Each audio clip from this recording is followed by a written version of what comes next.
বর্তমানে আমরা যেই রাস্তাটিতে দাঁড়িয়ে আছি এই রাস্তাটি হচ্ছে গোপালদী পৌরসভার গোপালদী বাজার থেকে কলাগাছিয়ার মোড় অব্দি একটি রাস্তা। এই রাস্তাটির এখন যেখানে দাঁড়িয়ে আছি সেটি হচ্ছে কান্দাপাড়ার মোড়। এই যে রাস্তাটি এখানে এমতটাই বেহাল দশা যে গাড়ি প্রায় সময় উল্টে যায়।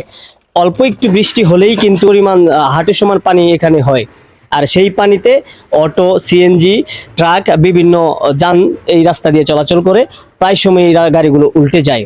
তো আমরা স্থানীয়দের সাথে কথা বলে জানতে পেরেছি দীর্ঘদিন যাবৎ এই রাস্তাটির এই বেহাল দশা। আমরা সরেজমিনে এই রাস্তাটিতে এসে যেটি দেখতে পেয়েছি সেটি হচ্ছে গোপালদী বাজার থেকে শুরু করে সদাসুদি পৌরসভা পর্যন্ত রাস্তাটি হয়েছে। তারপর সরাসরি পৌরসভা থেকে একদম কলাগাছিয়া মোড় পর্যন্ত রাস্তাটি এতটাই বেহাল দশা যে এই রাস্তা দিয়ে গাড়ি চলাচল তো দূরের কথা, মানুষ চলাচল করতেও খুবই কষ্ট হচ্ছে।